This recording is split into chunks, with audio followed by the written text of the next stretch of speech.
working, and we shall see what we shall see. But joining me right now from the China show is our dear friends Serpent Zede and Lao Wai, Winston and Matt, respectively. Here we were just chatting while I was solving my tech issues about my kind of history with China. The audience on my show knows this. They know the kind of my sort of cultural background.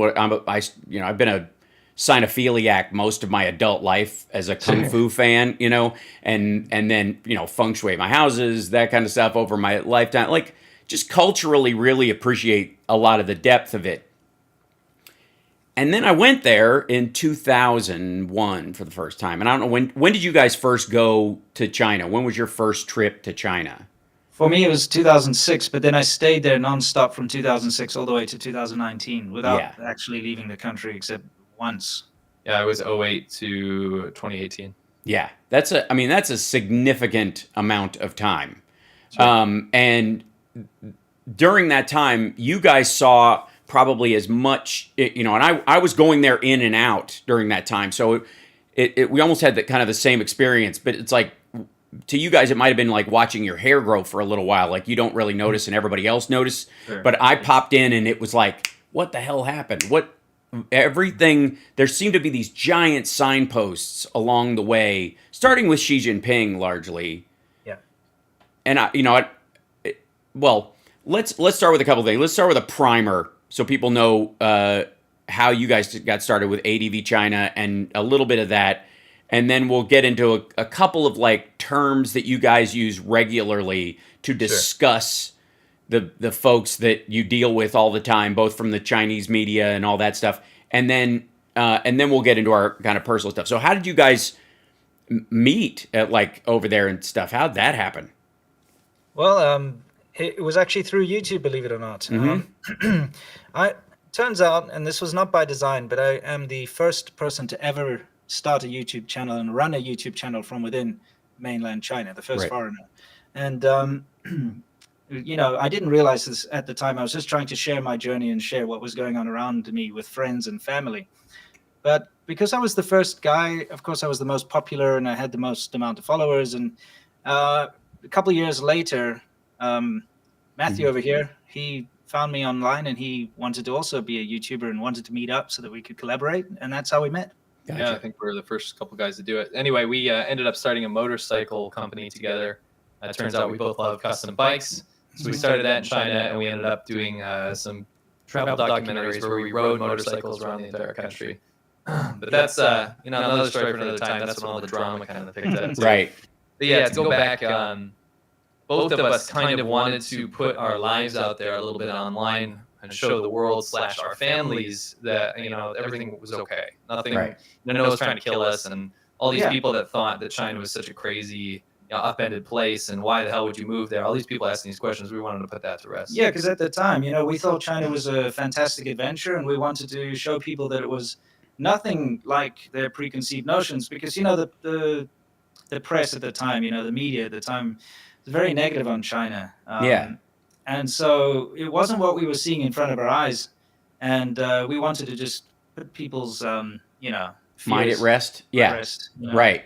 Well, I guess best laid plans of mice and men, I suppose, in that case, because what ultimately ended up happening was you were witness to a massive transition in the country. Yeah. Honestly, I think around, people like to throw dates at stuff. Right. We learned this in history class. We have to remember when things happen. 2015, I think, was the first time that we saw it really unfurling. When the big banners came up and the big billboards of Xi Jinping waving over poor muddy villages and stuff, saying welcome to your prosperity. Mm-hmm. When we started to go to places that we previously had been to before, but this time there were monitors, there were people telling us we couldn't be there, there were people calling the police on us. All of these things started to unfurl. Right. And really from 2015 to 2018, 2019, that was really, we watched it it was like a tornado ripping through. Right. Couldn't do anything with a camera without anyone being suspicious or, getting the Public Security Bureau and all kinds of the minders within the authoritarian system in China on you. So yeah, I'd say around 2015 is when it really started picking up. In that, you guys, I'm sure saw, we call them the evil uncles. Yeah. That they seem to be, maybe I was just kind of like as a sort of cultural tourist at first, and then interested in working over there as a, I don't know if you guys know, I have a Chinese name that I use in Huo Guanghao, which is given to me by my martial arts instructor years ago, and because Hal Sparks is very hard for people with, it's almost like an act of cruelty to inflict my name on foreigners, and so having a name in each of the countries that I hang out in is much easier, and so. I tend to immerse. That's how you learn the language best. It's certainly, you just kind of try to fit in as best you can. And I noticed, like, you hear about the evil uncles and these kind of like 50-something, 60-something men walking around smoking cigarettes, and anything you do as a foreigner, there's like 9 of them around. It's not even like they're, you expect military personnel or spies, doing this, but it really is just these guys dangling nearby.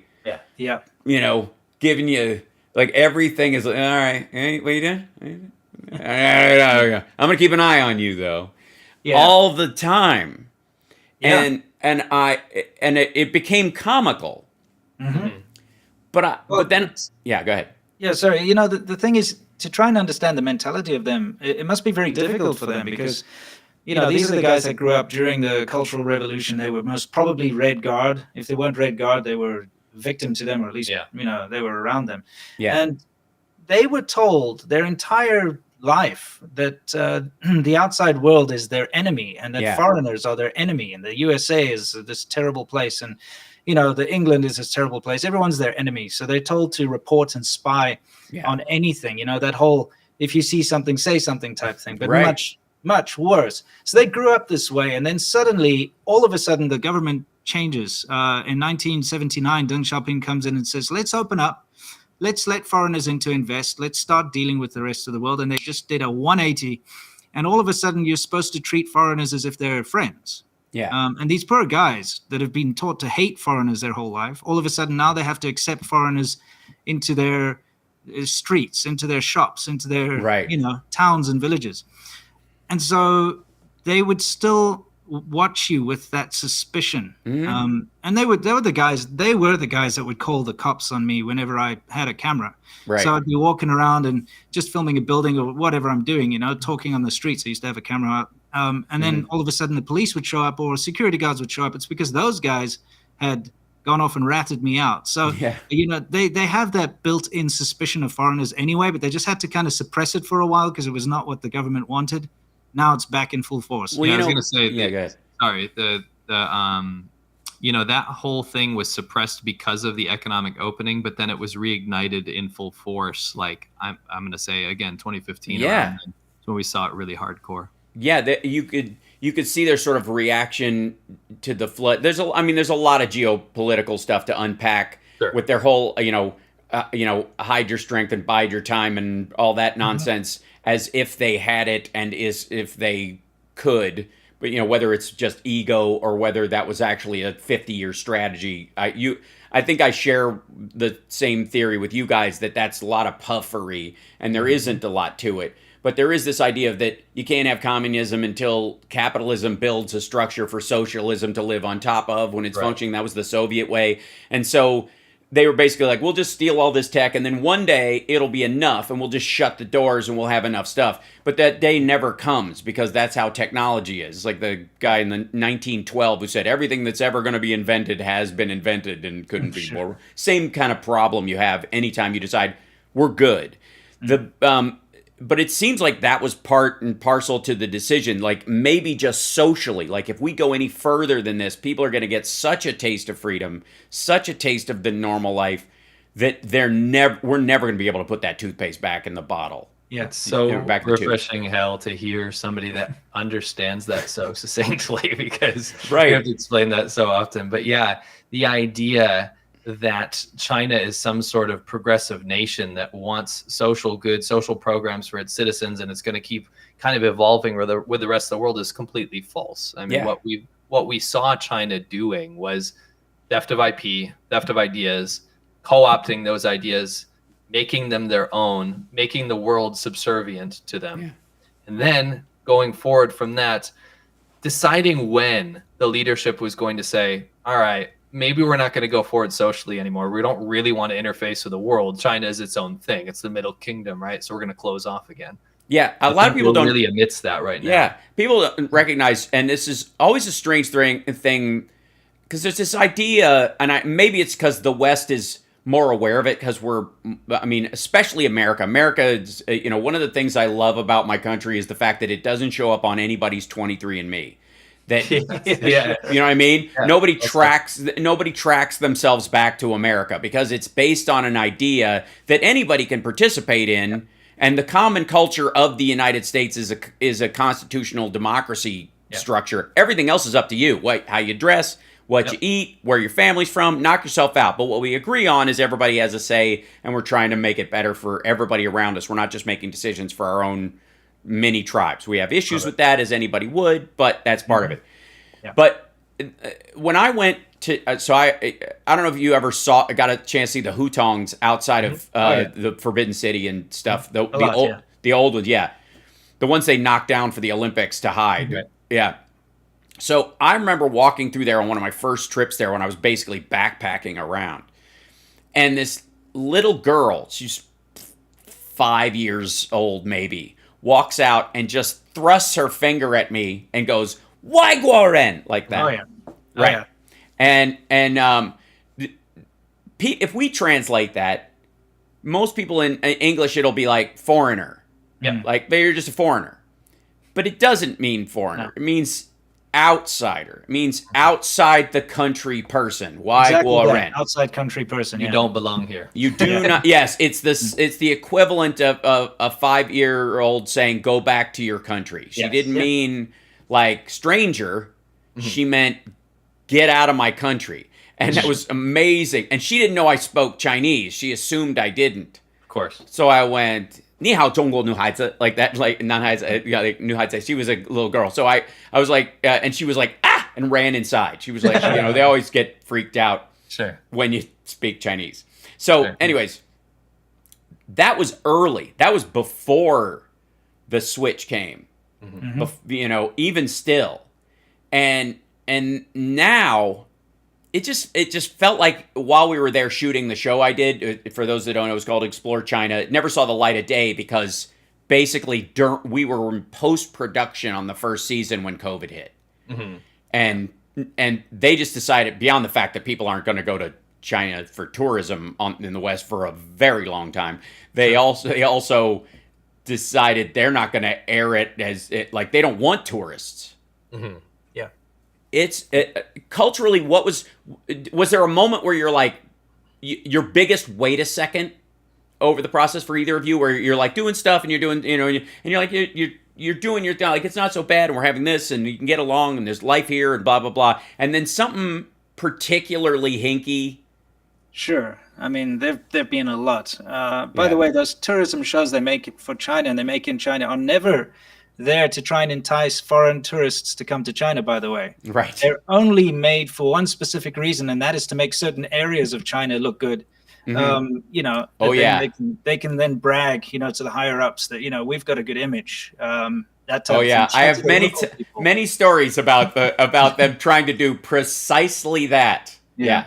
We'll have to chat about that sometime. Yeah, but the point for me, look, there were many points. Remember, I'm South African, so because of my nationality, I was treated with a lot more suspicion than, say, an American. So I'd been hassled a lot. Whenever there was some kind of political thing happening in town or a big event, like just before the Beijing Olympics or so on, I would get visited. They would come to my door, and a whole group of them, normally 8 to 11 police officers, would come at the middle of the night, 11:30, 12, knock on my door to come check my papers, Yeah. And this is something that would not happen to my peers who are from developed countries. But, you know very well how discriminatory they are towards Africans. And because I have an African passport, they would rush into my place, and then they would look at me and they wouldn't understand why I'm African because I'm not black. And they would say that to me. They're like, "Why aren't you black?" And I would try to explain Well, to if you them give me a little while, I don't know. Like, you just woke me history up. lesson. It takes a while. Like, yeah, exactly. But there were all sorts of incidents like that really were just like, hey, this is not okay. Right. And the writing had been on the wall for a long time, but it was when Canadian Michael Spavor got taken by, Oh, yes. by Right. them. And he's actually an acquaintance of ours, and somebody who I was chatting to on WeChat and so on. When he got taken, I knew that was the last straw. You'd already had to leave. And we already knew that we had to get out of there. But that was like if I don't leave now, I might not ever leave. Yeah, Right. I think a really important transition period was when we started to see, we started to get followed around. But it was something that Winston was always dealing with because he was from South Africa. But when I started to get targeted as an American that usually didn't run into a whole lot of problems, that was a big warning sign for all of us, because it meant that not only did America just make it to the enemy list, the forefront of China's enemy list, but at the same time, just foreigners in general were being kind of looked at with more suspicion. And when I think both of us kind of agreed when we were filming one of our documentaries up in Inner Mongolia, and we had just finished shooting a scene with some camels. Oh, yeah. We're staying in this border town with Mongolia in China. And when we were busted, our hotel room was busted in by a SWAT team and detectives and police and PLA head, the People's Liberation Army, and all of that kind of happening. And then also us listening to the conversations of the detectives outside. They knew where we lived. They knew where we shop. They knew who our wives were. They knew everything. And we were living 3,000 miles away from there, right? Right. We had realized that something we'd always known. We had been tracked the entire time. But not only had we been tracked, but it looked like they were gearing up to make an example out of us. And something I don't want to go into the whole story, but they tried very, very, very hard to get us on something that night. And luckily, because of quick thinking and so on, we managed to divert them to the point where we heard the detective say to the Communist Party head guy that had come there, it's like, look, we're pretty sure these are the guys. We just have to go back to the office. I have a VPN at the office and we'll double check. Yeah. And so they left, and the cops and the SWAT team and everything left. And we were like, we're out of here. Bye. I mean, that case, like that kind of the beginning of that transpired. When that transpired, that moved, the responsibility slowly moved across the country and followed us around. And that's how I narrowly escaped. And then Winston about a year after, but it was a harrowing experience. And just that in itself was something that showed us that we are not welcome here anymore. And it doesn't matter. And I think the most important thing for your audience to understand is that the material we were making was pro-China. Wow. It was 100% pro-China. I know. I watched it. I have to say, just to go on record, when we were prepping to do Explore China, I was looking around on the internet for people who were there currently who seemed to know what the hell they were talking about, who actually weren't just like, like these dopey, what you guys call white monkeys, because that's the jobs they get, going over there that don't really speak the language, who are easily like, it's just you could literally, they could talk about the plot to confuse and confound these people right in front of them, and they're like, we want you to stand over here and shoot this because this is very important. You're like, oh, it's very important, la da da, and and they can't even hear that the other person going, what a moron, and we'll get him to do what we want. It's horrifying. So I saw you guys on there, and I was like, I think the timing of it was such that you were open-eyed at the same time you were trying to be open-hearted about it, which I find a rarity. Because that's what's required in any kind of, I think it's what people loved about Anthony Bourdain, quite frankly, is that he could talk shit about the place, but also tell you why it's beautiful at the same time. And that's just true of everywhere. It's, Americans catch hell for it because we talk about our own country that way all the time, but people don't get that that's predicated on the idea that we like it. It's on top of, it's like complaining about your family. Mm-hmm. So I watched you guys with, and if we were going to a place you guys had been, I basically trusted what I was seeing, what you guys had seen from there. And we had met with the propaganda ministry. I had a sit down with the propaganda minister for in Beijing, big la-di-da meeting, because it's a production, right? And he had and by the way, dude spoke English, but wouldn't. So he had a translator. Classic. Yes, and this poor girl. I remember the main thing that clued me in, beyond the fact that we were meeting with the propaganda ministry. At a certain point, you're like, all right, I realize we're engaged in a certain level of bullshit here. Can we all just? Right. We're all bullshitting, right? We're all bullshitting each other. Great. Yeah. We're just, let's high five about how full of shit we all are, and then it's like just dumb. And but this girl was right. She was supposed to write down everything he said, and then repeat it to us. Write down everything we said and repeat it to him. It's just this dig a hole and pay somebody to fill it in bullshit. But her hand was shaking the entire time, and I remember distinctly having this moment of like, first of all, fuck this and fuck that guy. Because she's terrified of saying, because the thing, it wasn't like she was going to mess up. She knew what she was doing. Sure. But if we didn't like what he said when she told us exactly what he said, she was going to catch hell. Yeah. Right. Because she was supposed to, I don't know, gussy it up or whatever. And he knew what he was saying. It was just gross. The whole thing was gross. And, we're in a diplomatic situation, so I'm not, going, hey, knocking glasses over on the table and turning it over. But you're dubious from that point on. You're like, okay, all right, this is wherever they take me, wherever they allow me to go from this point on, it's a setup. Yeah. So as long as I'm aware of that, I speak the language, and I can be on the lookout. Yeah, you can. For sure. So the average person that they hire to do that is not going to, like you said, doesn't have any awareness like that. No. But again, like that's why, China was so suspicious of us. Even if we were being pro-China in our shows and our documentaries in what we show, it showed a side of China that they didn't want anyone to see. Even if that was a beautiful human picture of beautiful people that we, chatted to and invited us into their homes and stuff, that's not what the Chinese government wants people to see. Mm-hmm. They want people to see these city centers, these huge buildings, all of this development. Right. And it's this completely manufactured image. High-speed rails. A bunch of minorities dancing in like colorful clothing and have something on their head. Yeah, right. And unfortunately, if you go on YouTube or anywhere nowadays, if you look at anybody and I say foreign, I just mean non-Chinese, so any Canadian, American, most, like the vast majority of these people that are still there making videos are just doing government propaganda at this point. Yeah, no question. All of them. You can't do otherwise. You can't. You will get kicked out and deported if they catch you making a video on YouTube they don't like. That's critical. Yeah. It's actually happened to people we know. Yeah, I have. So one of the allegory or one of the analogies I give when of my travels, it kind of succinctly shows what China is right now, and this goes into and by the way, I'm House Parks. It's a House Parks morning show. I'm here every Monday, Wednesday, Friday, and the China show. You guys stream on Fridays. Every Friday, 5 p.m. Eastern time. Yeah. Right, every Friday, 5 p.m. Eastern time. So right after my show. Yeah. Just saying, right after the afternoon show, just hop over. Hey, we appreciate it. Yeah. So, are you guys on Twitch too?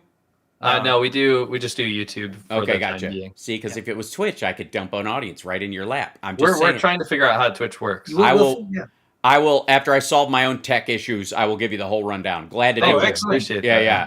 So, So the moment I was like. I have two things. The first one was we go to one of their eco cities. They build one of these. You guys know exactly where I'm going with it. And they've got these apartment buildings, and they're giving us the whole rundown. The people are buying places in. By the way, all of them are empty. There's 9 people walking around in a city that's supposed to have 9 million people in it. It's the weirdest fucking thing I've ever seen. But all these apartments, they tell us that. In each apartment, there's a tube for the garbage where trash goes one way and recycling goes down another way, and like food waste goes down, and the food waste goes down and is composted, the recycling goes down and is automatically recycled plastic and paper on a plant on the property at the place, and then the other one goes to a dispenser that squashes it into the smallest trash thing possible so that they can, I don't know what, fire pellets of garbage into the earth and hide it in lava. Yeah. It's just stupid. Anyways, so we go I hate this. We go to the control room Right. And did you ever see an 80s movie where they're supposed to have like a tracking device on somebody's car, but they're holding this device and it's just a piece of plastic with a road map on it, and there's an LED light under it. Yes. It was a wall of that shit. Yeah. It was like, watch how the garbage goes through this thing, and I'm like, it's an LED. It's just it's a bouncy LED. I saw this in a Steven Seagal movie in 1985. Right. Yeah. This is dumb. This is so dumb. And but I'm being nice, and I'm like, okay, maybe it's just a demo, maybe our producer person is a little more gullible than they are or whatever. And we break for lunch because we're shooting the building and then the place and whatever, and everybody goes to eat something, and I don't eat with them because we always had to find Western food for our director, and I was always like, dive in, whatever. Yeah. And I go, you guys mind if I walk around a little bit? Because I have a little GoPro 360 that I was filming with the entire time I was over there. And they didn't seem to care because we were with a bigger production. Yeah. The tanks, they had these big tanks that they were like, this is where all the recycling goes into. It's big, and they're green, of course, even though they're tank. What the fuck difference is green? Were they made out of leaves? It's just a bear. Anyway, this is stupid. So there's 3 giant tanks, and this is where all the recycling goes into. And I go down into the little factory floor area that they were, we were watching from rafters. We were filming from up there.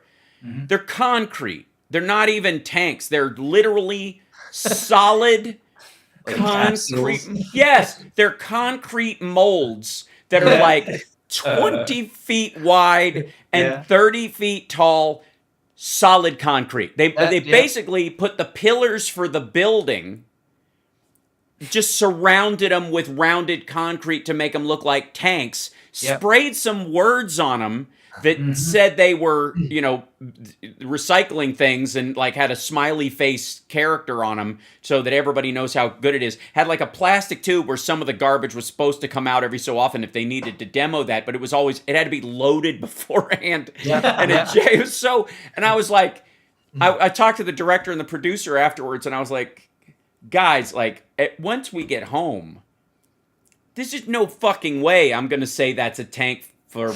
Yeah. It's stupid. It's a concrete mold. Chabadoy. Yeah, Chabadoy. So Chabadoy, explain Chabadoy. Like, I would think this goes beyond Chabadoy. This is just this is tofu dreg. You've really hit the nail on the head there, because this is what they do. Why do you think there's so much foreign investment in China? Is because they put on these facades, put on these shows. Look at our amazing eco project. Look at our amazing AI, for instance.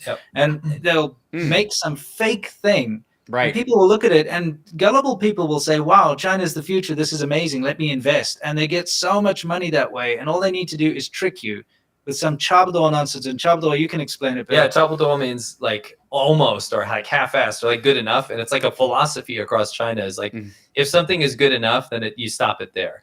So you see that in construction. You see that in, really everything. And to go back on this, a good example of Chabadoy is, and a good example, Hal, what you said, is I was up north in China, and I was flying into this different city, and the taxi driver was taking me past these windmills, this wind generation, power generation windmills. And I was really confused as to why they were not spinning. And he was talked to me about this. He said, actually, those don't even do anything. When the Communist Party official comes in, they actually run power to them to make them turn. Right. And it's to the point where, China's a face culture. You need to give people face, and you need to make sure people don't lose face that are above you. Mm-hmm. Also, the CCP, or the Chinese government, has made China into the system where no one can have accountability. Like you said with that translator, right? This girl was so worried because she's going to bear the responsibility of anything that happens that day, not the propaganda minister, right? Yep. So you're in a situation where this really disturbing kind of thing is brewing, where nobody can take responsibility for anything. Everyone wants to cut corners to profit along the way because nobody has that accountability. Mm-hmm. You end up with this really bizarre structure of things just not working very well. And if they do have to work for a demo or something, they will go to great lengths as a knee-jerk reaction to try to solve that problem. In your case, building a concrete capsule. Yeah. Or, running power to a wind turbine. It's crazy. And that's really what gets our goat nowadays, now that we talk about the more critical aspects of the Chinese government, is people are investing hundreds of millions of dollars, billions of dollars into China under the pretense that they are doing something good for the world right now.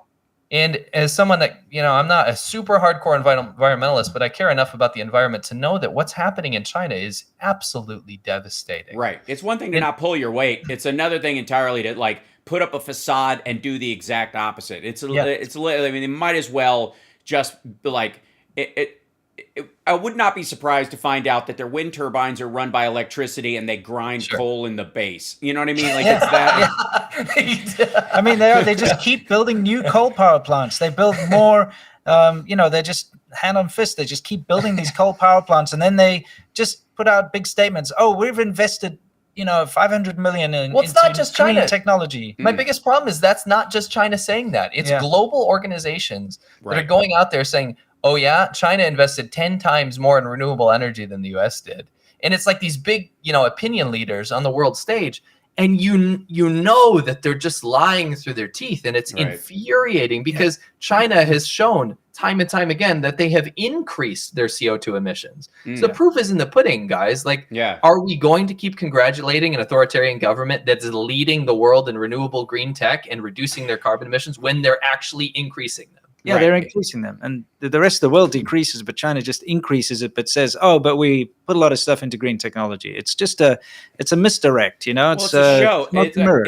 I guess it's in many ways, there's a perfect storm of the sort of the Chinese idea of face when it comes to business and comes to government and interpersonal relationships, and the sort of low self-esteem culturally that they've had for a long time about their standing in the world. So it's the kind of it's how we get somebody like Trump. It's all bravado. The man, every shiny surface he passes reminds him that he's ugly, and yet he's got to convince everybody that he's got every woman and blah blah blah, like that kind of stuff. So the same, it's those kind of people are always overcompensating, and in China's case, it's become this like perfect storm of overcompensation, but which is a mix of like defensiveness and lies to try and create this facade. And and part of that's the timing of Xi Jinping. Part of that is just the timing we're in as far as the technology that's available versus the technology that will be available. I guess my question for you guys also related to this, and this will get into kind of who the Wu Mao are, and you're dealing with them all the time. I want to let people know about that, because I get it occasionally. Because I wear a Taiwan T-shirt on my stream sometimes just to fuck with people. I'll do it. Yeah. And I auditioned for a show where they needed an actor who spoke Chinese a while back, and my manager was like, "Shoo in. There's no way you're not going to get this, or whatever." And they said, "We need you to speak Chinese in it." And I said, one of the things I said was Taiwan是一个国家, and they were like, I said Taiwan's a country, and just because I'm not going to work with, if this is turning out to be another kind of puff piece, they're paying for a Hulu show and putting it up on the air, and you find out all the funding later comes from the Shanghai Group, comes from Phoenix TV, comes from whatever So I was like, we'll see. Let's see if I can get past this point. Obviously, I'm saying it correctly with the right tones. They'll know this, which is a matter of it. So you guys deal with like blowback and hunt down all the time. And by the way, WW, thank you for the super chat. I don't think we're all full of it, not all of us, and also new Patreon. So thank you. And remember, Fridays 5:00 Eastern time. These guys live stream. And then they have a clips channel too that has clips from the show. If you're not all in on the live streams like I do, it's, it's in bite-sized pieces, especially if you're just being introduced to this, because this can be mind-blowing for a lot of people. You ever get people who are like, bought the China's gonna eat our lunch story for so long that they can't even unravel from it, that they're like accidental Wu Mao. Yeah, I love that you just said that. I've been seeing that a lot recently, especially with this balloon thing. Yeah. There's this rhetoric that's going around right now that somehow China has managed to glean all of this information because of the balloon flying over the country, as if we had absolutely no idea what was happening. Right. And it's shocking to me, but there are people that kind of masquerade almost as being, anti-authoritarian or anti-CCP, but in fact are doing the bidding of the CCP by constantly talking about how strong they are. Mm-hmm. Well, it's like backhanded compliments are often, are part of the CCP's success. The whole mythology that China was going to eat our lunch and that they are the second largest economy in the world itself, and like, oh, they're going to overtake the United States. That whole conversation is horseshit, but also it serves them. Because anybody who's like, oh my God, they're the big bad guy. The first word is big, and that's all they care about. And same thing with Russia. China is the second biggest economy in the world, the same way Russia is the second biggest military in the world. Sure. It's deeply flawed. It's nonsense. It's like flat out. And the simplest analogy I give is that if you and your neighbor both make $1 million a year, or you make, let's just America to China. You're the American. You live in a house. You make $1 million a year. You have 2 kids, and you have a car and insurance and all that kind of stuff. And your neighbor makes $850,000 a year, but they have 700,000 kids. Like that. Sure. That's yes. On paper, do they look like they live in the same neighborhood as you? Yes, but it's spread so thin over so many people, and so many people are left out of it. Yeah. It's very true. I think that demographic correction is incredibly important to have, and that's why I do focus a lot on stats, at least on my own personal channels. But when you look at China's per person GDP, it's a very different story than the gross GDP of an entire country. And I think a lot of people don't go past the whole big, bad, scary thing. Right. They don't go look into the fact that when you leave a half an hour outside of any major city, you are looking at abject poverty. We've been through villages up until, right up until 2018, 2019 when we left, where kids are walking around without shoes and have macular degeneration because they're malnourished and there's no running water in the town. So we're not talking about adversaries or the Asian equivalent of the US over on the other side vying for global control. If we're taking China serious, this is what we were talking about the other day. We should not be taking China seriously right now, but at the same time, be very, very cautious about the goals of the Chinese government. Yeah, and go back to your analogy of the 2 neighbors. Another part of that is the one neighbor is making $1 million. The other neighbor says they're making 800,000, but actually they're making 300,000. Yes. Yeah, they're just telling you. So here's my theory, and I want to float this in front of you guys. That was my experience when we were over there shooting. I think, the new revised demographic numbers that came out a few years ago, where they're 120 million shy of their 18 to 35-year-olds, which is the fucking generation that makes you new kids. So never mind the fact that nobody wants to have babies and nobody's having enough. But on top of that, like, they just don't those people don't exist in reality. And the COVID numbers it's just embarrassing. Like, anybody who believes that is just I would watch the news on it, having just come from there, right? In December of 2019. Yeah, and I'm like, it's just embarrassing to watch people parrot the 4,000 number or whatever. Yeah, I mean, come on, why even seriously. Bring it up? Yes, it's just a lie. It's just a straight out bloody lie. And it shows such a disregard for their people. And they were like, and when people were like, I remember being there, and you guys know this too. And when everybody's like, they're building hospitals, and I was like, they're building prisons. Those are not hospitals. A room with a door on it you can't get out of, but they slide food under the door until you either pass away or they let you out. That's a prison, not a hospital. I don't know. And they were building dozens of them, basically, instead of using trucks, because it would have been more embarrassing. I think see how the misdirection works, though, is they claim the hospital thing and they show and they hype it up, and Fox, CNN, MSNBC, all these things will show the crazy time lapse of these emergency hospitals being built. But the follow-up, nobody connects the follow-up later when the people are like, begging for food with their hands outside and screaming because they're trapped inside of shipping containers. Yeah. They didn't make the connection that's what they were making. Right. That part drove me nuts. But here's the thing that stuck out to me. I went to Chongqing, and we did a big thing there. Chongqing has allegedly got, 35 million people in it. Yeah, and it's a huge city. It's more than the population of Australia in this one city. And we filmed in the 3 biggest, shopping areas that they had there, both morning and night, because we were getting comparison video from all this stuff. And anytime I was there, I could stick my arms out and walk around and not touch anybody. Mm-hmm. Right. That's impossible in Times Square or fucking Chinatown in San Francisco. You couldn't do that. Right. Yeah. So, and they, we passed a lot of the Ghost City part outside of Chongqing when we came in. But I'm convinced their numbers are even lower than they say, and that they probably have somewhere in the order of maybe, and this goes, Winston, to your talk about how much money they're making, that they probably got somewhere around 800 million people total in reality. And yeah, it's very possible. It's impossible to really know because you can't go off of any official figures. Right. Yeah. But experientially, having been in big cities worldwide, Paris, London, wherever you are, go through any of those cities and see if day or night, quite frankly, in the biggest shopping areas, if you can walk around and put your arms out and not slap somebody.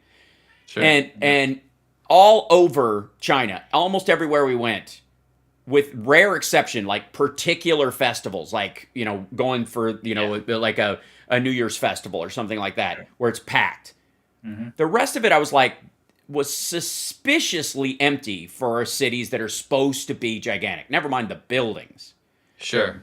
So I mean, these inflating population figures goes hand in hand with inflating GDP figures as well. Gets you higher up in the ranks of the CCP ranking of cities and tier lists, and government funding coming down from Beijing. You're always trying to curry favor with the government. So if you meet any sort of quota or you look exceptional to Beijing in any way, you're going to be ahead of the next your neighbor. Well, they're in a water war about with India, and India absolutely has over 1 billion people. No fucking question. You go into anywhere in India and you're like, yeah, this country has 1 billion people. This is fucking like, you can't go anywhere. And so what does India do in the CCP's mind if China finds out that they've got 300 million more people than they do and their population is still growing? Sure. It's a nightmare in the next 10 years for their control of the region, their control of that water, their control of Tibet, their control of the western part of their entire fucking country. So we kind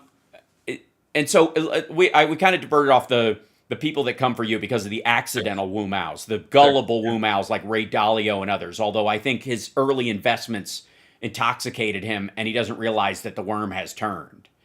A lot of people are like that, they're still stuck in the good old days, as they say. And, you get a favorable impression of a country if you go there for, I don't know, just as a tourist, or if you go there and you live there for a bit. Maybe you have a Chinese wife or husband or something. You really get kind of enamored with the place. And I think especially on official visits. Yeah, for sure. And so you really start to think that, wow, this is a fantastic place. And in your mind, it's still the first impressions are still stuck there, even though it's completely changed. That's also, it was something we had to fight against ourselves because we love the country and we were sharing it through our videos, through ADV China and all of that. And things were changing fairly rapidly. Yeah. And we were trying to pretend that they weren't. Yeah. Because we were still trying to uphold this idea of what China was when we first got there and for the first number of years. Because don't forget, I lived in China for 14 years, nonstop. Yeah. You lived for over 10 years. And that's a long time. It's a huge chunk of your life to dedicate. And you dedicate so much of your life to a place. And you invest so much in a place. Why would you want it to go bad? You don't want to kind of admit you have friends there. Like, of course. You don't want to be like, oh, well, I kind of wasted my time. I made a mistake. This isn't actually a great place. No one wants to do that, right? So we found ourselves actually avoiding negativity. We would not film things that we probably should have been filming. Right. To get, a realistic human perspective. And so we watched it change. But anyway, like to go back to your point about Wu Mao, that's when, people started to attack us. If we showed any sort of side of China that people, or the government, I should say, didn't want to see, that's when the Wu Mao cropped up. And what a Wu Mao is it's a paid internet troll. Mm-hmm. It really stems from the government's idea that if they hire a bunch of people, whether it's, groups of the People's Liberation Army or prisoners or all kinds of big subsets of people, they can pay them to go change the online narrative about China, about the Chinese government. So if they go out there, they use a VPN and they say, someone says, oh, the CCP is bad for so-and-so human rights abuse, they can steer the conversation away, be like, no, actually America is worse and blah, blah, blah. Look at when they bombed Serbia. And all this kind of it's stuff. ridiculous. And, it all stems from this idea in China of jiaqiu bukou aiyang, which means the ugliness of the home cannot be shown to the outside world. Right. And so it was ridiculous. When I was covering topics on my channel that I would think should be covered, for instance, I covered the big kidnapping issue in China. It's horrendous kidnapping in China. I got attacked by Chinese people for, bringing it up and showing. In my video, I was showing the seriousness of kidnapping, and I was also showing how to report kidnapping and showing the Chinese websites, the Baobao Huijia and all that, Baobei Huijia, all that stuff that they've got. They've got all these different websites set up. It's a huge thing, because kidnapping is such an issue in China. But because I'm a foreigner, I'm not allowed to talk about it. It's not my business, Right. So I got attacked for trying to help and raise awareness on the situation. I got attacked hardcore, and it was a wake-up call for me. If people would rather shut me up than address this very real problem that affects them, their families, their daughters and their sons, and, what kind of a situation are we dealing with here? What kind of a society are we dealing with here? So I started to see all the cracks there, and we just got attacked more and more and more. The more we would, and it's interesting in the United States. Like, go look up, go watch a true crime series or FBI Files or any of the 2020, any Dateline, blah blah blah. Then you if you wanted to, you could watch an entire series on kidnappings, and each one of them, by the way, will talk about. Well, at the end of it, probably have a number at the end. Yep. Yes. If you recognized anybody in this, how you can help yourself if anything happens to you, or if you recognize anybody who was in this that's been kidnapped, maybe you can help find them or whatever. Yeah.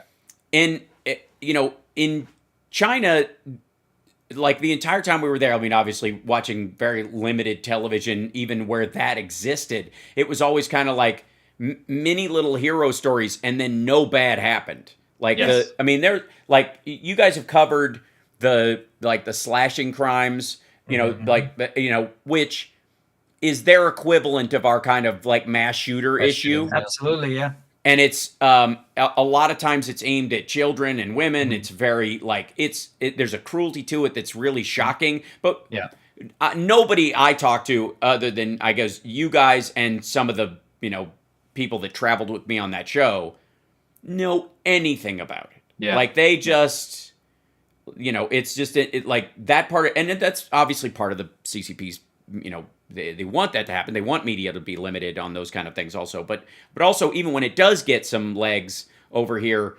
it doesn't travel very far. It's part of why I wanted people to be introduced to you guys, and why, I wanted them to, when things happen in relation to China, I talk about it till I'm blue in the face, but you guys cover it regularly, and I think it's a really healthy thing that people can get multiple perspectives on that fact, and that you were there matters. So there's so much to unpack in this. There were two things I think that affect people over here. One was the police stations that actually made some news, because the anti-China hawks over here across, relatively bipartisan group of people were like, what the hell? But on a low rumble, because a lot of people still do business over there, which is what keeps it at hand. In the UK, there was more of it. Some of it in Netherlands, they had a couple. There was more noise about it in their press than there was in ours.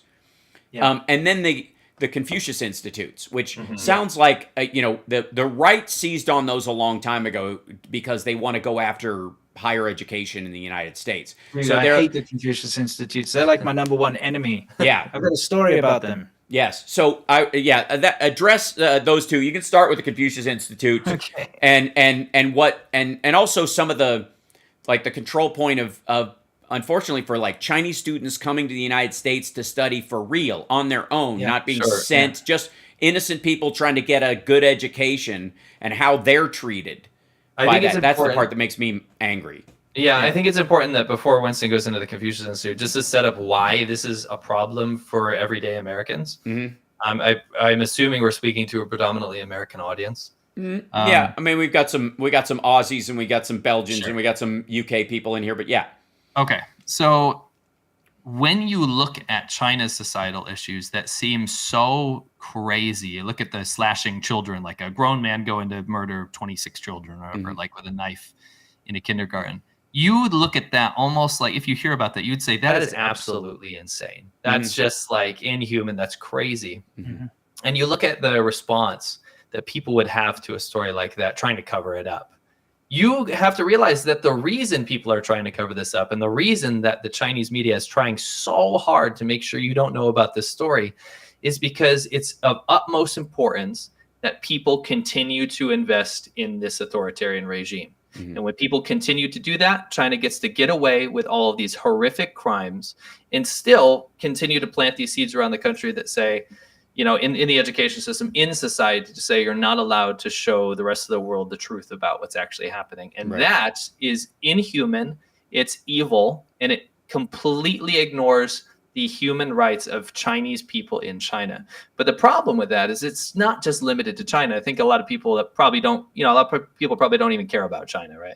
They look at that as an isolated issue. But what's happening is that system is coming here. It's coming through our education systems. It's coming through our, you know, that censorship in Hollywood. It's coming through every aspect that interfaces with China somehow gets affected by this byproduct of authoritarian face saving. It's super, super dangerous. So you have to understand that it's affecting Chinese people in China. It's affecting Chinese people when they come here because they're watched by the Chinese government, monitored by these police stations, monitored by the Chinese government surveillance state, and harassed even on American soil, which is super sick and evil. But then at the same time, they go after people like, you know, people that were born and raised in America that have critical aspects or things to say about China, and they get labeled or try to get canceled and ruined. So it's permeating all aspects of society, and that's why it's important to understand all this stuff. It's not just affecting China, it's affecting everyone. Yeah, so let me just first of all say that the Confucius Institutes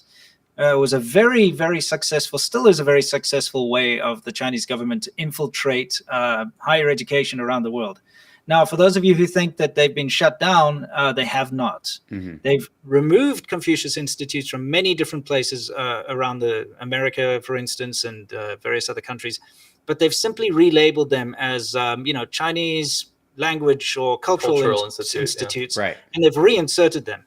But let me get into why this is a danger. You see, my first time that I came to America was in 2016. I came for a road trip. I hadn't been here before. So I made it known to my subscribers and my patrons and so on that, hey, I'm coming to do this road trip across America. I'd love to meet you all. I met so many people, hundreds of people. It was fantastic.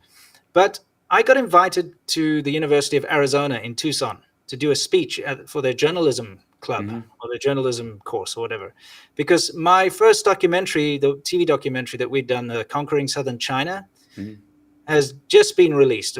We'd filmed it in 2015 and we were releasing it. So they asked me to come and tell everyone what it's like to film in China, and you know, I could show a preview of the show and all that. So I go and it's all set up, it's all fantastic. They obviously put up posters on the campus to say, you know, come to this event. I go in there, got a room full of people, a lot of different people, some Chinese people, and you know, so on. And then the Confucius Institute walks in. I found out later that they were the Confucius Institute. But they walked in. So what happened was, like, a middle-aged woman and a couple of her little lackeys walked in.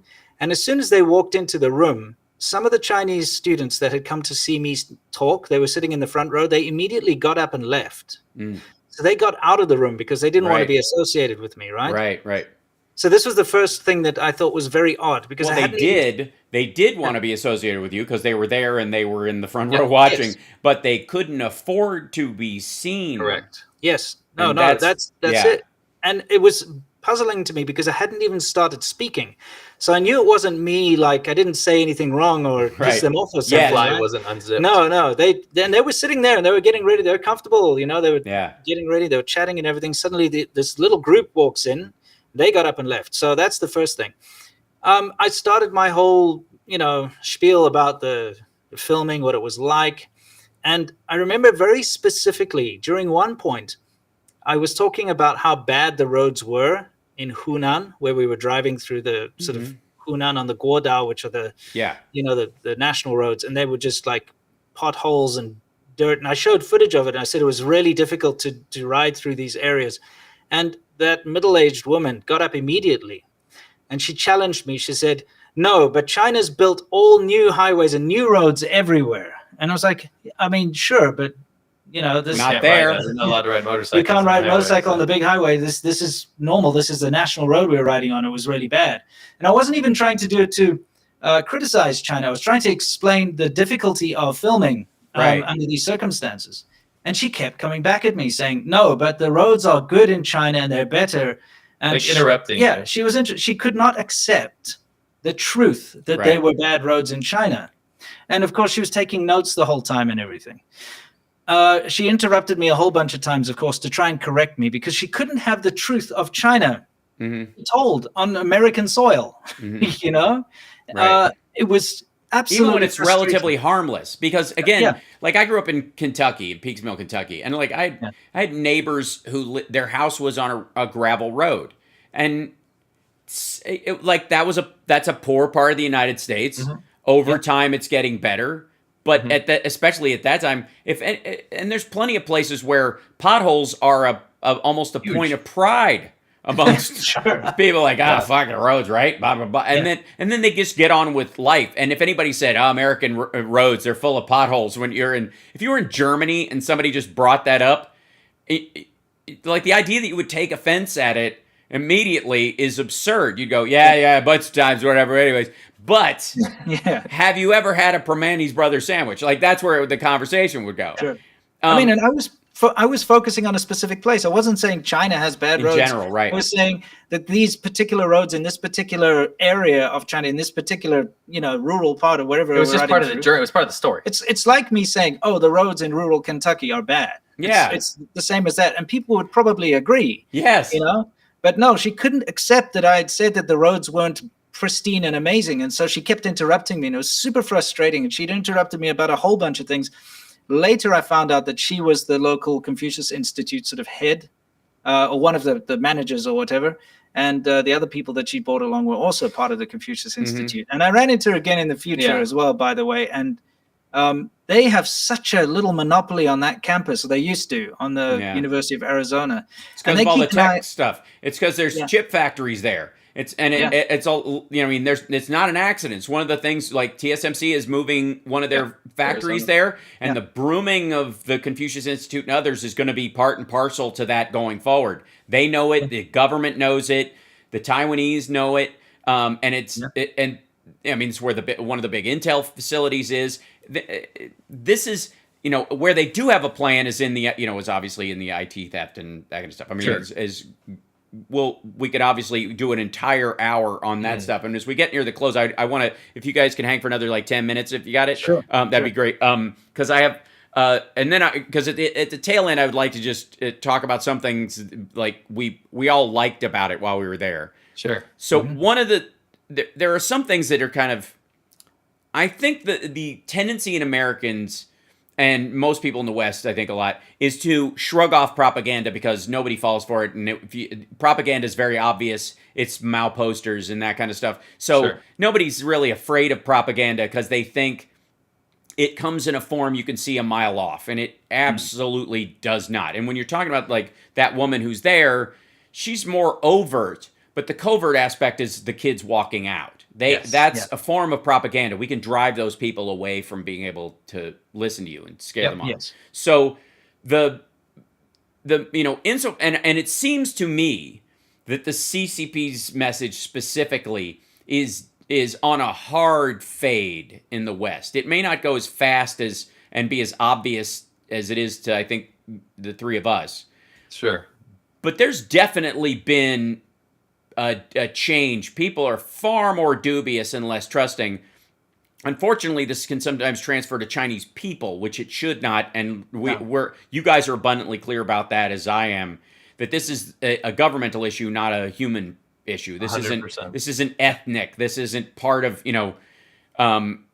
people had distrust of Germans in general after World War II, including the ones who fought the Nazis or fled the country. And that's always the issue in situations like this. It's very serious. I mean, you can also Yeah. there's something that has to be said that this is blown out of proportion too. Mhm. When somebody says, "Oh, America bombs Iraq," for Mhm. instance, or America bombed Iraq, you're not saying like, "Oh, Joe buying a hamburger there, at the diner, he didn't bomb Iraq." You're talking about the government. You're talking about the Right. military. Same as when you say China's done X, Y, Z. You're not blaming Mr. Joe who runs the little Chinese restaurant on your street corner. Right. And so to try and conflate the two, this is a CCP tactic, Right. is really bad. Of I course. just want to follow something up from your Confucius Institute. That was just the beginning of what we noticed the influence in the U.S. because we've gone to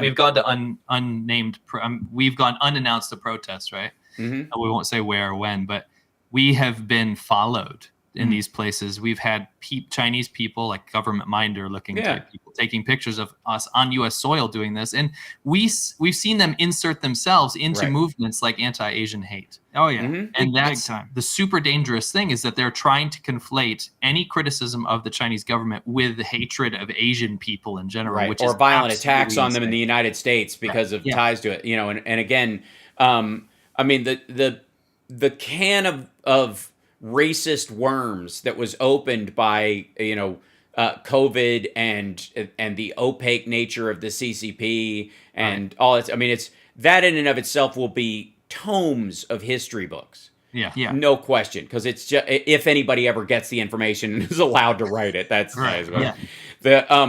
But when the most recent protests, for example, happened in China, they a lot of that footage, at least it getting out, was very shocking to people who finally saw it. It actually made the mainstream media news over here for the first time. Yeah. Including step down Xi Jinping, like people actually saying that in the street, because the amount of bravery it takes to say that, I think people recognize Your life's over. You're or in about 6 months, some rich guy in Middle East has your kidneys. Yes. Yeah. It's awful. It's just shockingly awful. And yet, because there's so much business to be done there, or was, that I think is the ballast that keeps everybody from weighing this properly, weighing the Xinjiang properly, weighing the violent acts and the things that basically, without it being the factory of the world, it is North Korea at this point. Yes. And North Korea is jealous. I don't see them. North Korea with money. Yeah, right. And the question is how much. Now, so we covered the Wu Maos, we covered the Confucian Institute. We have you guys seen, as you've talked about this, because I will show some stuff on my morning show when a story will come up about China and people are going, "This is happening in China," and I see it and I go, "No, it's not." No, it isn't. Like, my first reaction is like, this. Okay, here's 9 reasons why this is horseshit, and I'll break it down for my audience and going, this is nowhere close, and it seems like that. Is a big portion of what you guys find yourself doing is sort of like popping the myth balloon, no pun intended, around, like we talked about the eco-friendly aspect of the culture as well, and we now know the demography is completely off. It's a lie, flat out. The COVID deaths are absolutely false. Oh yeah, that's ridiculous. Yeah, and then financially, I'm sure you guys saw this report that China's economy may be 60% smaller than 60% the size of what they think it is, basically, because they were tracking, basically lights and electricity as of, compared to GDP, how many people are working the night shift effectively. Yeah. And if you look at the behavior of the Chinese government in the world, how it's acting, how it's creating debt and basically bringing their own workers to Africa, bringing their own workers to the Middle East and that kind of stuff. It looks like they've got that kind of problem. Yeah. So do you find you're blowing people's minds? Are you finding people who are watching like going. Do you ever see anybody who might have been borderline borderline like, no, China's killing it. Biden's totally bought in. The whole country's for sale. They own all of our debt. And then over time, they're like, I noticed this link. Have you guys seen this? This is crap. Like, for sure. I think one of the most important things we do is dispel myths on honestly both positive and negative. I mean, you have people out there in pretty big media that are talking about the Chinese government negatively, rightfully so, but then talking about how the People's Liberation Army has helmets that explode their brains open if they like, don't follow commands. So we like to, stick with facts and reason for pretty much everything we talk about. But I think there is a subset of people that don't necessarily buy into Chinese propaganda wholesale. They don't say, yes, I love China, look how strong their government is, but they do fall into the trap that China has right now been really copying Russian propaganda and their partnership with Russia. And what we've seen is that they've gone from, look at how shiny and amazing China is. I hope Americans buy this lie, right? Versus now, it's more like, how do we intervene in partisan politics? Make this a not bipartisan issue. Make one side or the other think that China or the Chinese model is somehow preferable to the party that they hate in America. Right. So how do we convince a Republican that Democrats are worse than the Chinese government? How do we convince a Democrat that the Republicans are worse than the Chinese government and divert that? And we've had to fight a lot of this. And China's been using a lot of this deception tactics, not only in the comments section, but just in all kind of discourse surrounding our content to try to divert people's attention and get them to knee jerk about, yes, I hate Biden, I hate Trump, I hate this and that and that, instead of talking about the issue at hand. And that's our biggest challenge we've had so far. But we have seen a lot of success in trying to bring people from both sides, because not only do we differ politically, but we believe wholeheartedly this is a human issue. This is not a political issue. Right. Republican versus Democrat. They have co-opted very far left and very far right influencers, and they've managed to convince the extremes on both sides that China has the answers and that America bad, China good. And it's just crazy to see this support of, a system which goes completely against not only the far left, but the far right. Yeah. We've even seen the Libertarian Party posting Chinese propaganda. It's ridiculous. They are so good at sowing division and which I believe they've learned from Russia. Yeah, they latch onto all these little things to divide people rather than let them unite against a common foe, so to speak. Well, especially as they, and this is usually what you do if you're shifting into foe mode, as it were. Yeah. Because for a long while, pre Xi Jinping and, post Deng Xiaoping, there's, and the opening of China, there was a lot of, wins to be had for the people. There were people, I think, in the Chinese government, even in the CCP, who were toying with the idea, at least in their own mind, whether they had the freedom to say it out loud or not, of shifting the entire system over time to a more European model or market-based model. Call it capitalism, call it whatever, but a market-based model based on individual freedom and the idea that people can handle it. It's good. Like, look at this. And then I think a lot of people, like the Jack Ma moment for a lot of people also was a huge shock, because you remember this whole, there's they're printing millionaires. There are 3 new Chinese millionaires a day, right? Yeah, or that whole shit. And ultimately, my personal feeling is that you're not a millionaire or a billionaire if you can't leave with your money. True. Well said. You're you're just the guy in jail with the most cigarettes. And if you're going to be in jail long enough to smoke them all, good for you. But I don't know how you smoke 1 billion cigarettes. So, so these guys in particular, I think that was we talk about Xinjiang and slave labor and forced labor, and I believe there is no difference. By the way, I don't know what the fuck forced labor versus slave labor is. Same thing, Anyways. But the idea that, they took Jack Ma for re-education and all that stuff, that was about the time, right before that, in 2018, I was there filming, and I met this multi-millionaire, super rich dude, amazing modern, office, looked like basically a copied Frank Lloyd Wright building, if we were going to be honest. It was literally get a copy of the blueprints and just do it. Like the 2 Chrysler buildings in Chongqing with the fucking bridge between them they're just gold instead of silver. Yep. Yes. Oh, Got 'em on up. yeah. So this guy, I remember being in his space. Like he had a, like really open space, and he had a little theater / library where his employees could work. Very like faux Google kind of rich guy place. And I'm sure you know exactly the kind of place I'm talking about. I work for Tencent, so I know. Yes, exactly. And I got to speak to this guy. We were filming, and then he and I got to speak in Chinese, just hanging for a little bit. And one thing stood out to me that sort of honestly took kind of the fun out of any fun that we were having there, which was he told me, he goes, making money is easy, making friends is impossible. And he didn't say hard. He didn't say difficult. He didn't say, finding true friends is difficult. He said impossible. Right. And he meant it. And that's the state. Imagine,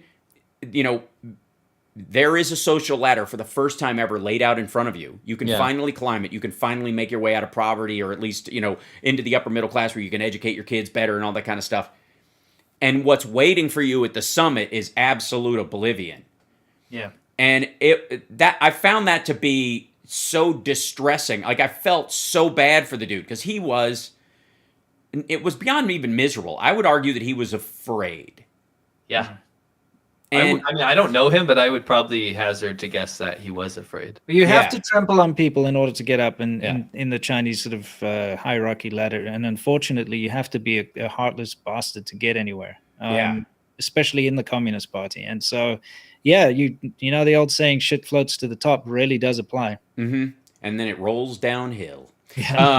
So, all right. So because I've kept you guys over a couple of minutes, I do want to talk about the things we like for a minute on stuff. Sure. And I also want to, if you guys make it to Vegas, I'm taking you to Din Tai Fung, or we can even go to the one in LA if you're, or wherever you're around. If you're in those areas, we'll talk offline about that. I actually went with the Taiwanese tourism board to Taiwan and did some stuff there, and learned how to make dumplings at Din Tai Fung in their kitchen. It's great. It's a great restaurant. It's lovely.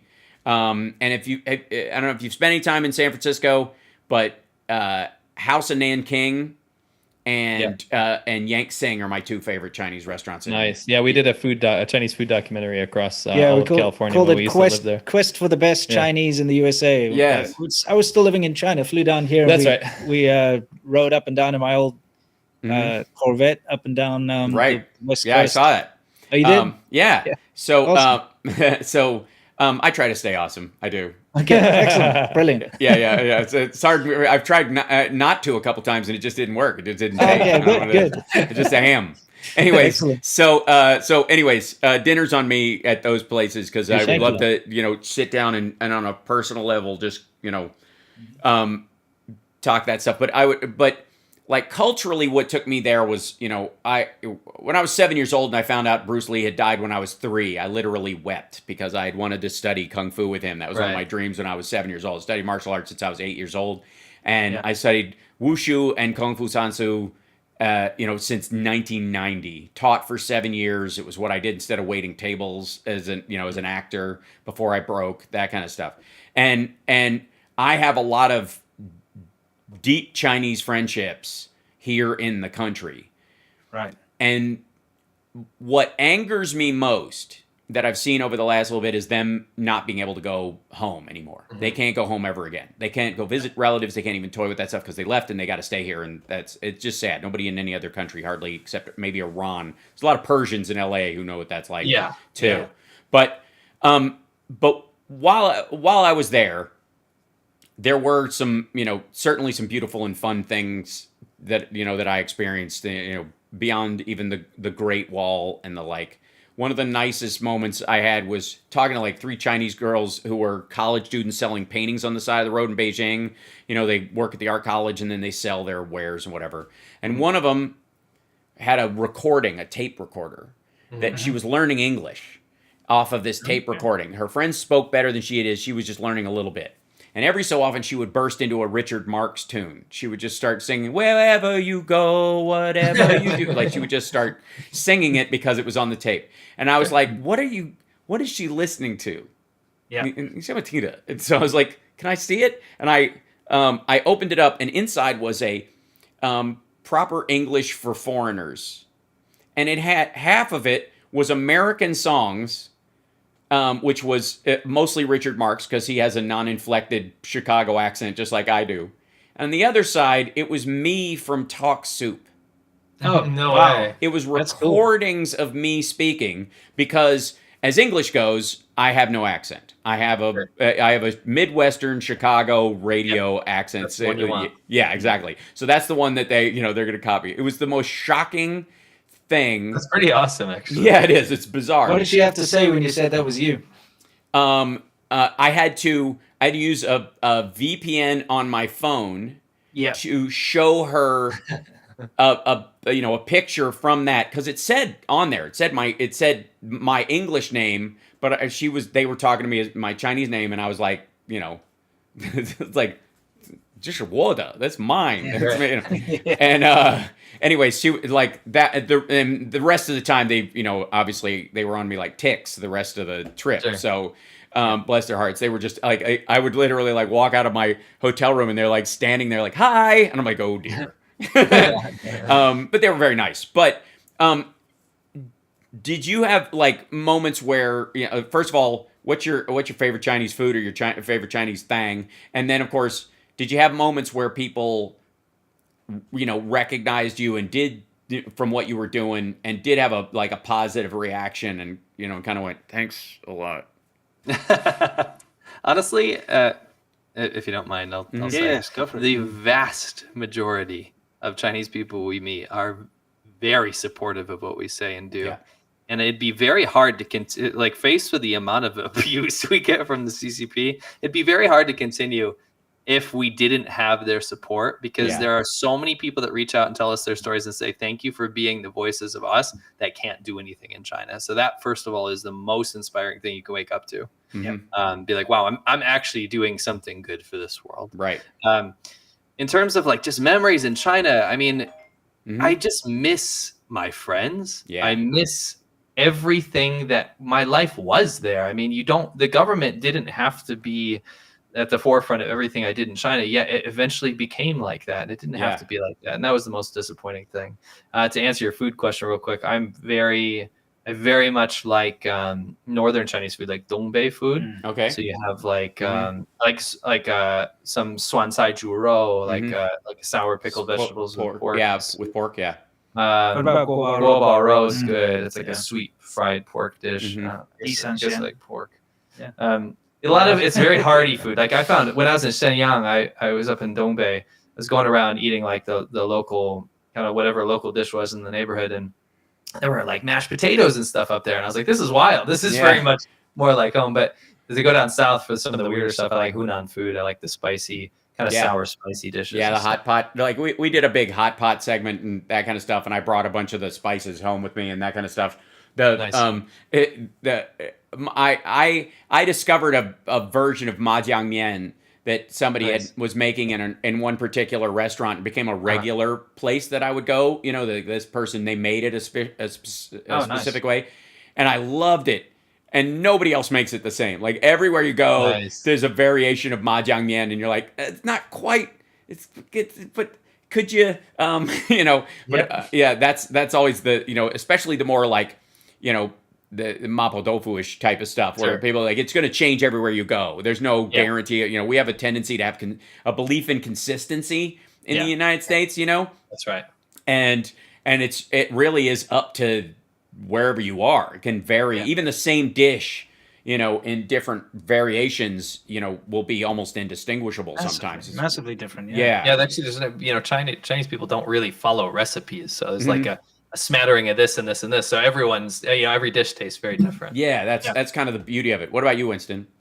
I mean, when it comes to Chinese food, it's kind of difficult. Of course, I love hot pot, but it's more about the enjoyment of the moment, their friends drinking and, sitting around the pot. But I love Xinjiang food. You know, anything from the west of China is fantastic. Yeah, Uyghur food. I mean, Gansu food. It's very much like Muslim food. Like the lamb and that kind of stuff. Yeah. Oh, yeah. Wolf noodles. Yeah, and the kind of naan breads and the things that they have. It's fantastic. The noodles, the ramyun, you know, is amazing. So I'm very much into that kind of food. But of course, anything goes. Not a huge fan of Cantonese food, though. You know, even though I lived in the south. And by the way, that's Cantonese food. Interesting enough, is what most people in the United States for a very long time thought of as Chinese food. It was like the greasy, thick noodle, you know, very oily kind of foods or whatever. And then in the north, they, you know, stuff gets pretty fresh if they make it right. Now that said, that was then. This is now. Sure. And I'll let you guys go with one little moment when we were filming. We went to this. There was this Australian guy who had steak restaurants in a couple of cities. We were supposed to meet with foreign businesses who were doing great in China, right? And this guy had these steak restaurants, and I was like, after what we'd been eating for a couple of days, we went to this like fancy nouveau riche bullshit restaurant, and I'd gotten food poisoning from something there what laid me out for 2 days. And I was gaunt, and I was like, I need some actual food. And they were like, we're going to a steak place. I'm like, well, you can't really fuck up a steak too much. Sure. You know, some salt and just flip it over a couple of times. I'll be all right, right? Yeah. And so we're filming the guy, and usually, and I don't know if you experience this, when they're on camera and it's rolling, people talk really nicely, and then when the camera stops rolling, they can talk shit a bit. Yeah. So this guy was past don't giving a fuck anymore. Like, he had zero fucks to give it. We started rolling, and he goes, well, the fucking part of this whole thing is you can't get any real food in here. You order like a basket of avocados. They come in there's a plastic shell on the outside of them. They're not even real avocados. And he's making the fucking things like it's butter. You find out later it's like margarine and canola oil frozen and regurgitated. And then they spray paint the shit green. I mean, for fuck's sake, everything he said was like, the corn, I swear to God, like we buy rice by the bag. It's fucking China. You can't get rice here. Half the bag is chopped spaghetti, which was true. He took me in the back and showed it to me, and he had these bags of rice that they would, part of the dishes that they would have. And he goes, look at this. And he scoops it through there, and half of it's rice, and half of it is somebody's taken pasta and just slant cut it really small. And and I was like, it was so funny because as soon as he started talking, the director was like, cut. Don't put this in the show. Yeah, I don't know. And I was like, that was one of the funniest, like silliest moments in the whole thing. And I was like, dude, I love you. I don't know where you're gonna open your business going forward. I don't know what the hell you're gonna do. Sure. But yeah. So it was. A similar funny anecdote, and then I'll let you guys go. What do you like? Did you have a moment where you're like, "Holy shit, really?" I mean, tons, absolutely tons. In terms of like foreign business and stuff, people trying to succeed in China, I think most people have run into a similar situation where you think you've just gotten access to 1 billion people, but what you've gotten access to is a very, very constrained fake market of things, right? And a headache, massive hit. Yeah, so we could go on for ages. Yeah, but we've had to deal. There are with lots of stories, especially regarding fake booze in bars and clubs. Yeah. We knew people who ran establishments, and it's a difficult thing, man. Running a business as a foreigner in China, you're up against a lot. Yeah. And the locals always win out. I'll leave you with one though. Yeah. A friend of ours, he opened a fairly successful bar. It was actually a bar, not a club, bar. But they had food and everything, so they decided that they would go and open a branch in a neighboring town just down the road, like a half an hour drive, not far away. Right. So they rented the premises, they did all their construction, and then they put their sign up. Most importantly, they bought the business license for that area. Yeah, they bought the business. Everything's set. They're totally legit. Yeah. Right. So the same logo, the same everything is in this town. They went to put it up. So they put up their signage, okay? And then suddenly they got a letter from the local government telling them that there was a copyright infringement, that they had infringed on someone's copyright, and they have to pay a massive fine, and they have to settle with this guy. Yeah. And like, what the hell are you talking about? And what had happened was the local dude in the town, as soon as they put the sign up, he went and like patented their sign Oh shit. in the local town or whatever. and said that it was his copyright that had now been infringed on, and now they had to pay him a huge settlement to use their own logo. Yeah. That's guys. I appreciate you coming on. I really do. I'd love to have you on again sometime, and we can, because there's always these kind of things happening, and I feel like today was sort of like a primer and a prep for a lot of people who view on my show, because there's a lot of ongoing, and quite frankly, there's a ginormous shift between the AUKUS agreement that Australia and the UK and the US just did, and Japan gaining it, stuff in the South China Seas, the CHIPS Act, which definitely shifted, Chinese technology. That's going to get gnarlier and more spyish over time. There's going to be more of what you guys have been kind of, waving your hands about for so long. It's going to be interesting to watch a lot of people finally come around to what you guys have been talking about. So I really appreciate you being on the show. It's nice to digitally meet you.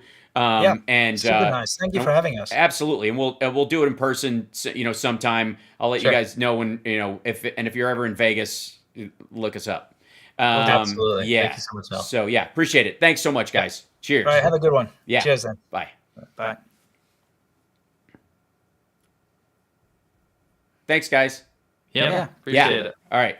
Bye-bye. Good talking. Yeah, absolutely. Okay. Have a great day, man. Yeah, you too. Bye-bye. All right, cheers. Bye. Hi guys. Sorry, since I had to jump over to this computer, all of a sudden, all the settings, jump back to 0. So I'll fix myself real quick, if you don't mind. Because I was really more concerned about getting the version of this up, and as I can, nutchuck. So, and then if I can close this website, then that I used to get them on the show because the other thing was not working. Perhaps I can bring you guys up and we can actually, I can see the chat and what's going on again real quick, and just kind of close out the show with you guys, if that's totally cool. I also recorded the show today in case it wasn't going out, because I couldn't. Every time I would go to check the chat or something like that, that's when you would see a weird lag or the echo because of some loop that would happen. So, let's see. Hi, chat room.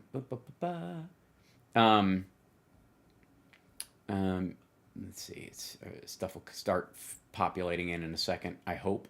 There we go. And I'll bring you guys up and open up this chat real quick. So where are we? There we go.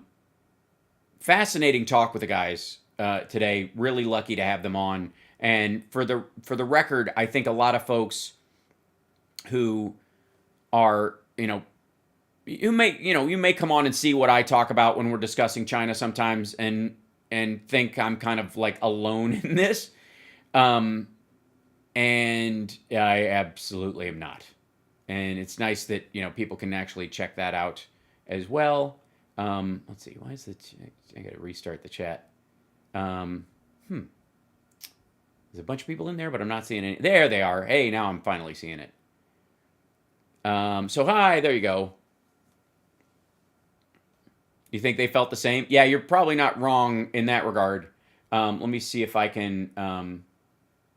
Thanks for the super chats, by the way, and I appreciate WW. I appreciate the super chat. It's amazing. He goes, "Aren't we all just full of it?" I'm not quite gathering where you meant. If you just meant like internationally, all countries are all blah blah blah, and the point is no. It is not. You have to be able to make the distinction between, humans just being humans and average corruption and people trying to wiggle their way to the front of the line. The 2 restaurants in San Francisco, Yank Sing is a dim sum place. It's fantastic. And House of Nanking is the best. Just awesome. If you sit down, there's a menu, but they'll come over and ask you what you like vegetarian, do you like fish, do you eat meat, whatever, and they'll just walk off, and then if you don't order fast enough, they'll start dropping off dishes. I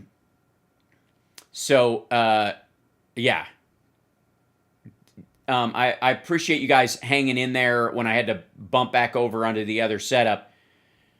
There are very few things that I haven't checked that are, everything and even food in China is fake. Yeah. It sounds expensive. House of Nanking is not expensive. It can be if you sit there long enough. Hi, Alicia. Well, have a safe flight coming in. We got crosswinds today. I know because I have flight school tomorrow. Spent a month in China and loved it. Yeah, I loved a lot of the time I spent there too. The MSG Palace, it's a great place. Anyways, the China show is on. They live stream on Fridays on YouTube. I will. At some point, you're supposed to be able on YouTube to like do what's the equivalent of raids, but we'll, excellent. We'll bounce you over there on the end. Remind me on Friday, mods and everybody, because I will forget because there's so much shit between. Have you ever had sparkling rice soup or firecracker soup? Yes, I have. And I have on a later show, I will show you some of the spices I brought back, including one that just numbs your tongue, which I'm like, what the fuck is the point? Anyways, MSG and MTG both give you migraines, and they're both frauds against your natural senses. Makes sense. So, so much that awesome show, lots to digest. Hope they agree to come back soon. Yeah, that'd be awesome. I will do what I can to have them on. And they both, Winston, who goes by Serpent ZA, he says ZA, but I'm an American. And Matt, who's LaoY86, they also have their own channels separately.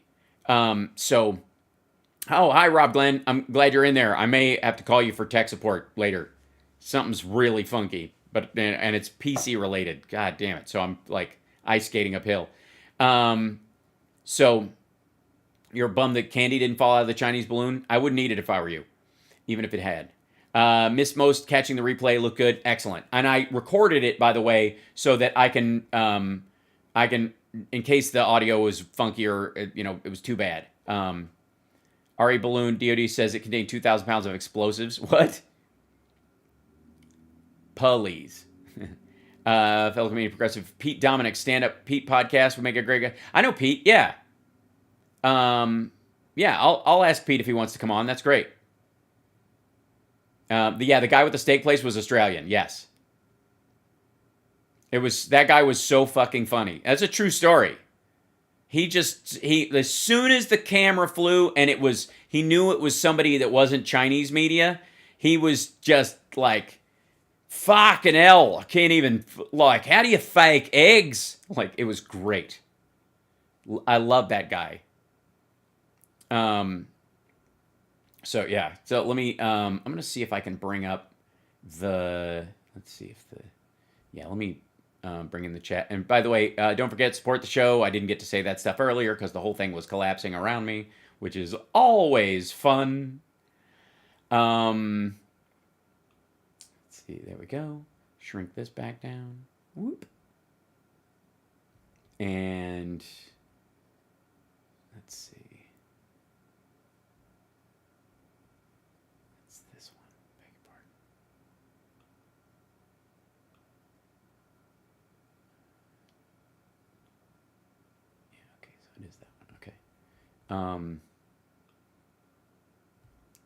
I'm setting up another scene real quick because the other one wasn't working. There we go.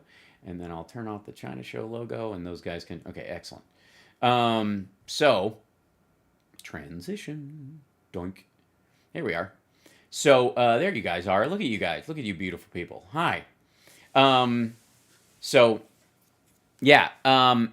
Plastic eggs. I'm not kidding. If China buys a crap load of food, then why all the fake food are they reselling it somewhere else? Think of it as like people who cut cocaine with mannitol, which is a baby laxative. Will you be getting tech assistance for your live stream so you're not chasing it? Eventually, I have to reach the 1K mark with my Patreon before that's viable. Because I stream so regularly that becomes a gig for someone, and but eventually, Yeah, Trey was Trey did stand up on he I gave him a guest set on one of my shows at Flappers.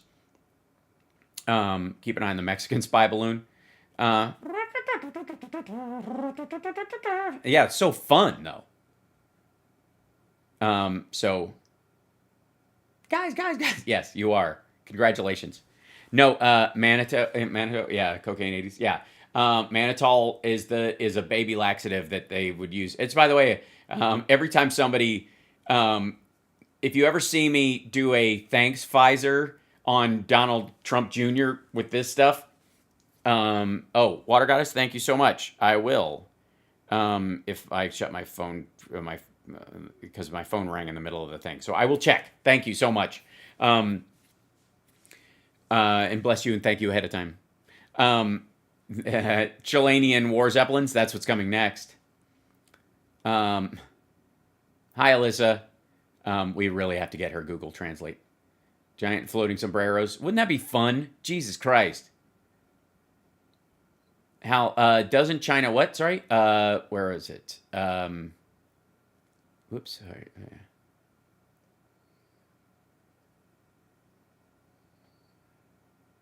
I lost it. It was here. Somebody asked me a question. Yeah, it jumps around so fast. It doesn't. Oh, there it is. Goodbye. Doesn't China fly dozens of airline flights a day over the U.S.? Yes, it does.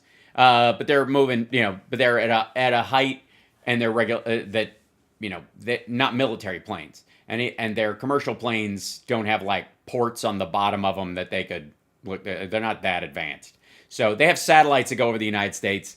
Maybe they're, here's the other thing. Maybe their satellites fell out of the sky. Let's be completely honest. They can't launch any new ones. They haven't launched anything in a while. So, the idea that they actually have them is sort of absurd at this point. Like, why would he even believe? It's like George Santos at this point. China is the George Santos of countries. Like, at a certain point, like, how many fucking lies do you tell before I'm just like, all right, everything I say is a lie. But if what you say is a lie, then the truth must be a lie. Yeah. Did Hal mention the Hunter Biden lawsuit yet? Yes, I have. I look forward to discovery. Because the laptop they're ultimately going, that they're going to ultimately say it came from is not what it came from. And they're going to track Rudy's trip to Europe. Yay. There is no Hunter Biden laptop. Enjoy. Some of the stuff that was stolen from a laptop, but that doesn't mean that the laptop dropped off at the Delaware shop is the one that actually is being shopped around. So fuck off with that nonsense. Worse than Russia? What's worse than Russia? Yeah. China's the Trump of countries. Yeah. Love that scene in Star Trek. I agree. Yes, Hunter's laptop was the balloon. That's why they blew it up. Yeah, Biden destroyed the Chinese balloon because they were trying to drop off one of Hunter Biden's laptops, and that's why they were trying to do it over Florida. They were floating it down in South Carolina. Lindsey Graham was in a rowboat trying to catch it. Throw it down here. Throw it down here. Yeah. Hillary's emails are also on Hunter's laptop. You're gonna have to ask Anthony Weiner for the code. Nobody. He's taking it with him. Yeah, all the pictures are from a phone, not a laptop. Exactly, because they hacked like 3 devices. They also hacked the computers at Burisma. So any Burisma email is fucking fake. It's so stupid. Like, get over yourself. Can you imagine if what's the comparison? If Huma Abedin and under the pay of George Soros had Don Jr.'s laptop for 2 years and wouldn't let anybody and would only hand out multiple generation copies of what was on there, but only in print form for a year and a half, and then eventually release the data, and the amount of data is actually larger than the capacity of the drive in the laptop that Huma Abedin was paid by George Soros to steal from Don Jr. Like, get the fuck out of here. It's just dumb. Can we please? All right. So, The screensaver. Oh, it's the repair guy. Yeah. Hal is his own publicist. No, I have a publicist. Sometimes you wouldn't know it, but it's true. I'm trying to light a fire under him. Don Jr. doesn't care about his nudes. Yeah, because he lives off of cruelty. Santos is an operative. Follow the money. Yeah, but that's how bad it is. He's the Chinese spy balloon of Russian spies. They've run out of the good ones, so they're left with just what do we got laying around? We could attach it to a balloon or something. Do it. We don't have any satellites. All of our spies are idiots and get caught easily. Mike Flynn is never going to ever get anywhere near the halls of power ever again. He's giving us intel from 2002.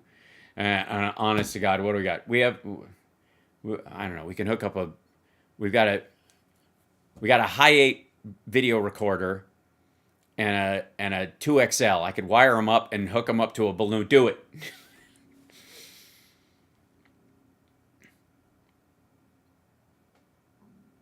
You have Don Jr. video with his teeth out? What? Oh, without in mid veneer, like the shots they have of Hunter Biden at the dentist. Which, by the way, that's what that is. Like, he got veneers put on. Like mythical laptop is still being talked about. Maybe the last unicorn. Oh, absolutely. Oh, Don Jr. has dentures? Get out of... Really? I heard he had a hard palate cover, and I thought that was kind of a gag or just like a possibility. Dentures? The fuck? How do you... What? How the media is just now telling the same story you've been telling us for a week about the balloon. It's what I do.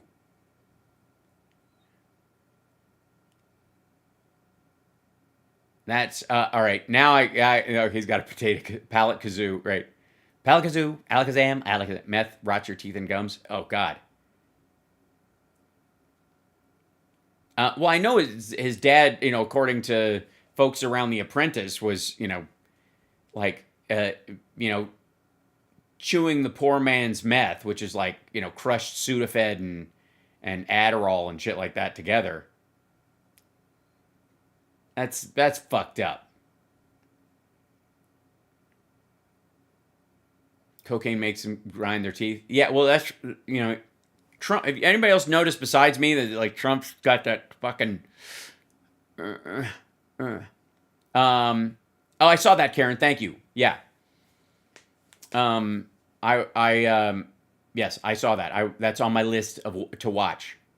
So, anyways, I'm gonna sign off because I'm well over time and I got to come back on at 3:00. Love you guys.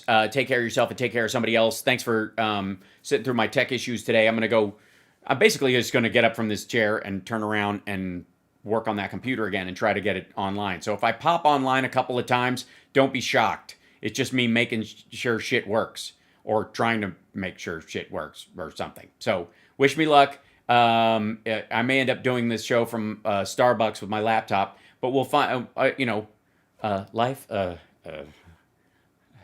finds a way.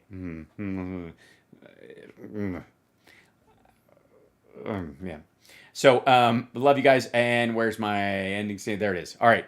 Cheers. Wish me luck. Thank you guys. All right. And any help is appreciated. Thank you for the new patron. We got a new Patreon subscriber. I will say that the good news is, beyond all this, is that for whatever reason, even though the software has been fucking me into a cocked hat, all of a sudden it started mentioning in my mini feed that we get new Patreon people. So, Carlotta, thank you for becoming an annual member on there. I appreciate it greatly. Just lovely. And Daphne, thank you so much. And we will see you later on today. Okay. Whew. Man, so much to do.